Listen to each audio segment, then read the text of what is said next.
recording. Hello, my name is Javier Gonzalez, and I teach Spanish in CI's Global Languages and Cultures program. It's my privilege to teach the medical interpreting courses here on campus in our new medical interpreting certificate program that just began this 2016-2017 school year. It being a new program, I found it to be a perfect opportunity to have both semesters of the medical interpreting courses be a part of openCI. I'm currently teaching Healthcare Terminology for Interpreters, Spanish 452, using a variety of no-cost materials to complement the textbook. The textbook itself is called The Interpreter's RX, and I use parts of it for both of the semesters, for Spanish 451, Introduction to Healthcare Interpreting, and for Spanish 452. The book, while not as inexpensive as I'd like it to be, provides a wide gamut of useful materials for medical interpretation students, but it is by no means exhaustive. So realizing some of the gaps that the book has and taking advantage of the abundant, reliable online resources there are in the medical field, I've put a wide variety of internet resources to use in the class, making for quick links to the resources directly from the Blackboard page, as you can see here on the left.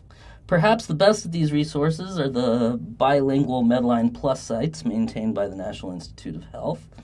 Here the students can access a medical encyclopedia in both English, as you can see here, and Spanish, that are properly researched and sourced for different projects throughout the semester, both written and oral projects, and have access to professionally translated materials with their original English source for comparisons. Using these resources, I've created assignments and materials to implement in the classroom to allow students to develop their interpreting skills, their overall knowledge of anatomy, medical issues, treatments, and medications, including use of such sites as this one, which are a Spanish anatomy site, and a different one that goes more in depth into each one of the systems.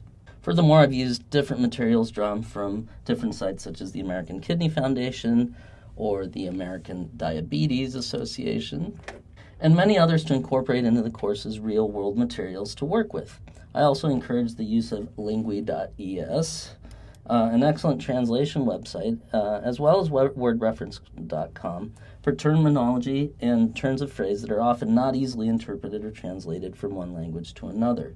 Lingui is particularly good for that. There are a number of other sources used for the class that are similar in nature to other websites. I stress using several sources to students to, 1, critically evaluate the information from the different sources, 2, see a variety of real-world sources at work, and there are different forms of conveying some of the same exact information. A key point when I work with site translation and different ways of interpreting some of the same phrases. Third, they get a greater sense of the breadth of information that's available to them in the field in order to research it in detail. This is the first go-around with this course, and I had it in mind to do it as an openCI course from the very beginning. Though not officially part of the openCI program in the fall of 2016, the previous course, Introduction to Healthcare Interpreting, was designed with the same goal of using as many real-world online resources as possible. The course has attracted a number of students from nursing and pre-nursing programs who've expressed their gratitude for the lower cost and resource that I've shared with them in this class.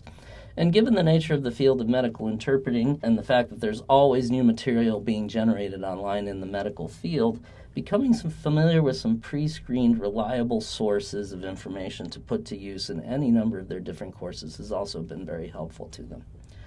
I myself spent 15 years in college at the undergraduate and graduate level, so I know the burden that the cost of textbooks can become. It's important to help the students in every way possible to keep these costs down, given the challenges of rising tuition, more expensive textbooks, and other factors that can further exacerbate the cost of going to college to the point that students can't continue. And I think it's our job to make sure that that last scenario doesn't happen. I believe it's very important for professors at CI to get involved with openCI for these reasons. My experience both here and elsewhere has been that the students are highly appreciative of the effort put forth by professors to put themselves in their shoes as far as the costs.